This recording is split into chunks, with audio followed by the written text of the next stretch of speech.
Hey y'all, it's Wendy from Village Card and Crafts. Thank you so much for joining me today. I had so much fun putting these cards together that I just had to bring them to you. Now, for those of you who are new, welcome. The goal of my channel is to show you how to be inspired by the things that you love. And for me, it's usually all things Disney. Now, today's card is a lattice split card, which kind of reminds me of a trellis with flowers on it. So that's why I wanted to bring it to you. It certainly is, sorry for the noisy truck. It is certainly reminds me of the Epcot Flower and Garden Festival, which is my absolute favorite festival of the year. But it also reminds me of home. Now, home is in the Villages, Florida, which is about an hour north of Orlando here in Central Florida. We are the largest retirement community in the world. We have about 130 to 150,000 retirees, and we're kind of known as the Disney for retired folks. We have so much here to do. It's amazing, and it's beautiful. They have already done our quarterly replant of all of our flowers, and everything's in bloom, and it is just stunning. So that's what brought this card on. The things that I love, I'm bringing to you. So let's get crafting.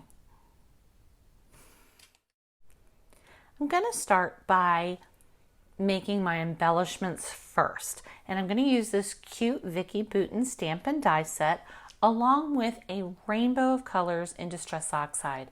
I have candied apple, carved pumpkin, squeezed lemonade, mowed lawn, and salty ocean. This stamp set has 3 flowers, and I'm going to bring in my stamping platform. Any stamping platform you have would work, or acrylic blocks would work as well. I just want to kind of get the job done all in one shot. I'm going to stamp out my 3 floral images on Recollections brand 65-pound white cardstock. Now this just happens to be a scrap, but I'm going to lift them up with the door of my stamp apparatus, and then I'm going to condition my stamps, as these are brand new stamps and I've never used them. If you've never conditioned your stamps and you're getting splotchy images, this is one of the reasons you really should condition your stamp, and there's several ways to do this. You can take a look at my 7 tips for successful stamping video, which I'll link above, but I'm just using a glue eraser and going over each of those stamps to get off any of that commercial gunk, and then I'm going to ink them up with VersaFine Onyx Black ink, and I'm going to stamp this out twice.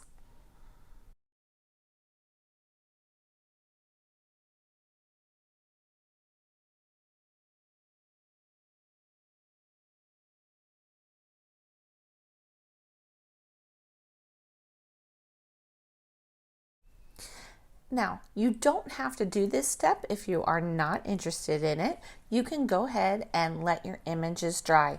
Now remember that the pigment ink will stay wet for a little while longer. So if you tend to be like me and tend to smudge things, then clear embossing is certainly an option for you.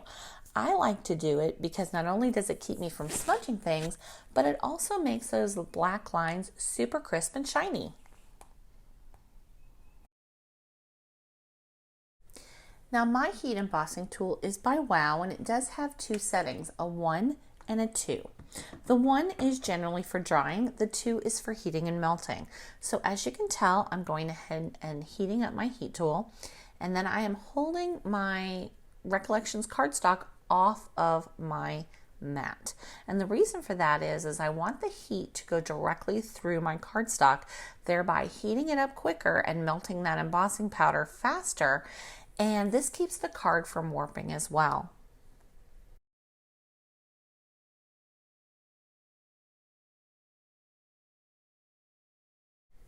Now I've just realized that much of my coloring will be kind of on the bottom part of the screen, and I apologize for that.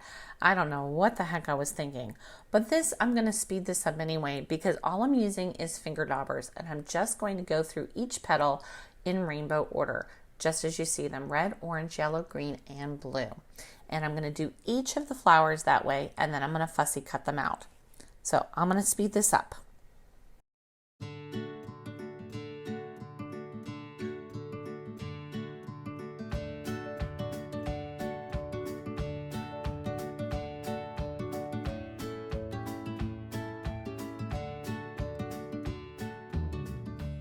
If you find this video helpful or enjoyable in any way, please give me some pixie dust by giving me a thumbs up, subscribing, and ringing that notification bell.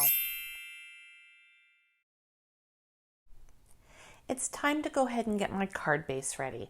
I'm using Accent Opaque 120-pound cardstock, which is 325 GSM. I'm going to cut that vertically, so at the 4 1/4 mark, because this is going to be a top folding card. Next, I'm going to go ahead and score that at 5.5 inches.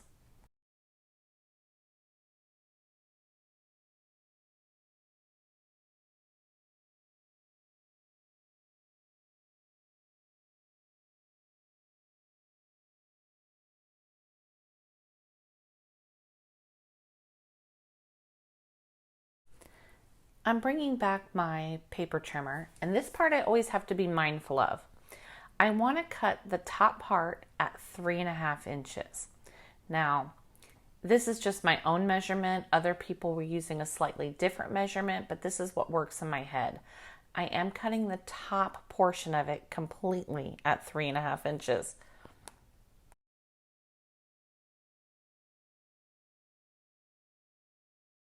Leaving the cardstock that's left over, I'm going to cut each piece at 1/2 inch, and that's going to allow me 7 pieces left over.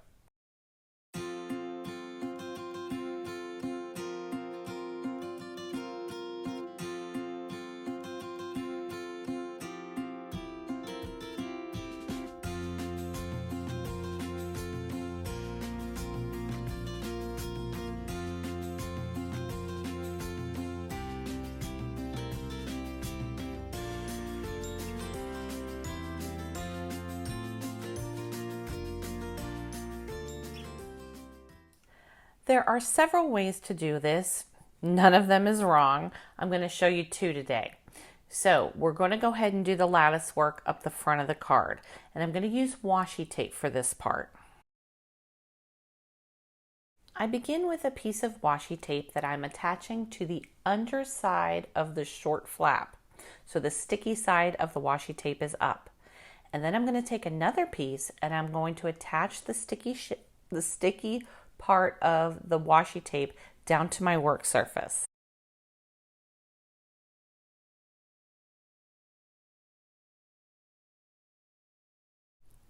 I use an acrylic block to hold the card down to my work surface, but you could use any heavy object like a small book or whatever you have lying around. Now with this method, you're going to take one of your strips and you're going to line it up to the bottom of your card so that when the card is closed, it all lines up. And then go back to the top and hold down, leaving a small amount in between each strip all the way down to the bottom. You will have 2 left over for your vertical stripes.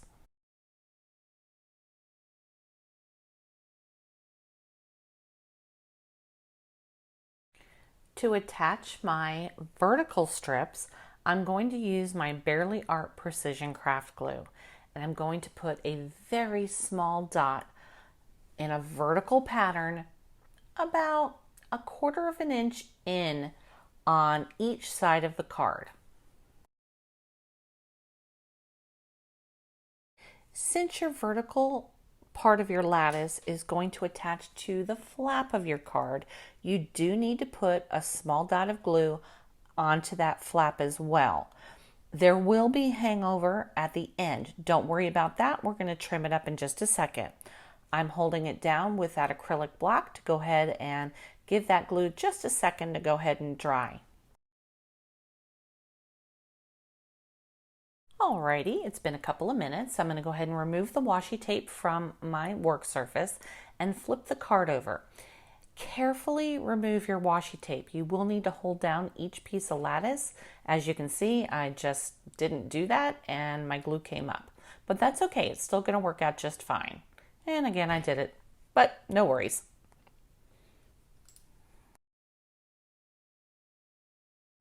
It seems to need a little bit more drying time, so I'm just going to slap that acrylic block back on and I'll see you in just a couple minutes. Alrighty, we're dry and we're going to go ahead and I'm using my little cutter bee scissors. I'm going to flip the card over and trim off the extra lattice that we don't need. So the card is all one size now.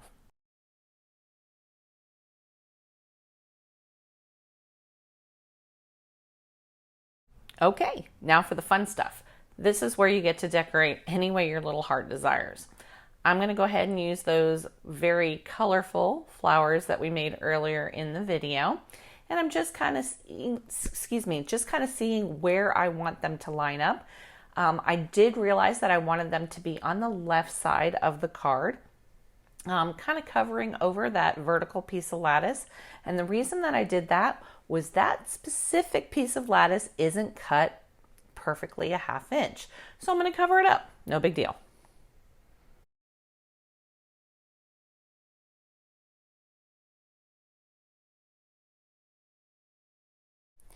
Now I left this part in the video because I just kind of wanted you to see the process of me sort of working out exactly where I wanted this to be.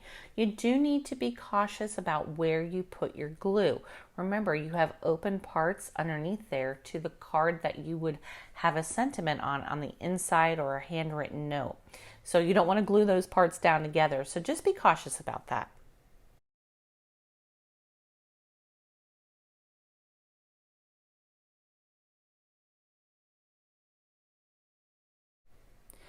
Once I tack that down, you're going to see that I flipped that card open to avoid gluing the two pieces of card together.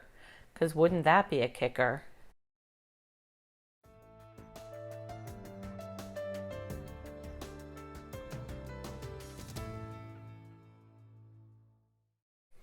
I end up using foam tape on the large and the middle size flower, and then I glue down the smallest flower to the top part of the card. Finish up with the sentiment and you're done. So just remember that when you look at the inside part of your card, you'll have about 3.5 inches at the top to go ahead and write, unless you do something else I'm going to show you in just a second. Now hang around to the very end because I'm going to share with you a super special version of this Lattice Split card. At the beginning of the video, I told you that there were several ways to do the lattice, and this is the second way, and I actually prefer this way. Cut the cardstock the same way, but you're going to do the vertical lattice first. Now, instead of putting glue on your cardstock, you're going to put, well, of course it's on cardstock. Instead of putting it on your base, you're going to put it on the strip. That way you don't over glue or under glue.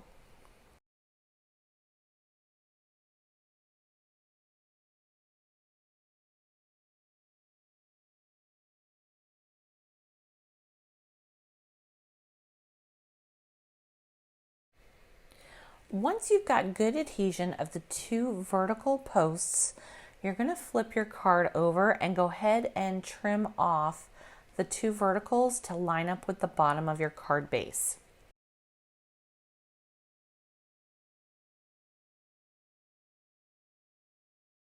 Now you know exactly where to line up your first lattice piece so that it lines up with the bottom of your card base perfectly.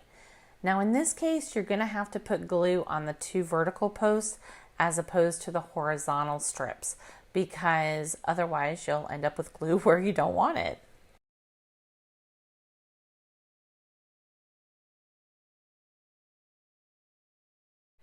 Now, the thing to remember with this one is that you are gluing on the inside of the card. So your card needs to be open, and you're going to start with that bottom lattice.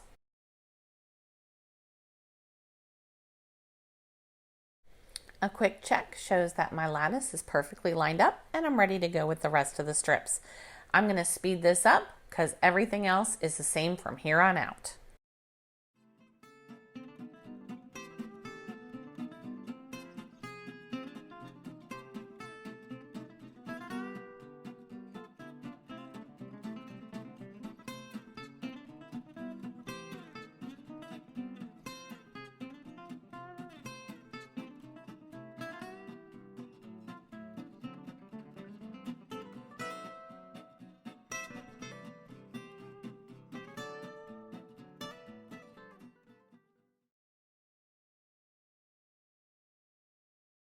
And there you have it, another way to do a lattice split card front. Easy peasy, whichever way works for you, go for it. Another option is to glue a piece of patterned paper on the writing surface of the inside of your card. This would be 3.5 by 4.25. Gives you another option. Or if you want a full writing surface, you can glue it to the top. Again, 3.5 by 4.25.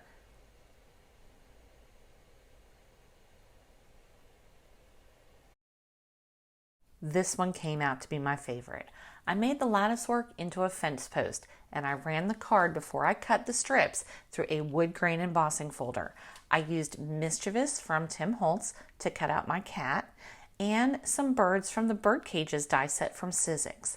And then I finished it off by using that last strip as grass. So my kitty is going through the grass looking up at those birds. And I did leave a spot for a sentiment when I decide what that's going to be. So what'd y'all think? I absolutely love a lattice split card, and it has an endless array of possibilities that you can make. Let me know in the comments below if you've made a lattice split card before. If you haven't, if you're going to try it, what kind of variations you can put on that card. I'd love to hear from you. In the meantime, I would really appreciate you giving me a thumbs up, subscribing, and ringing that notification bell. I am trying to reach my goal of 1,000 subscribers by June 1st. And with your help, I know we can get there. Thank you so much. I'll see you real soon.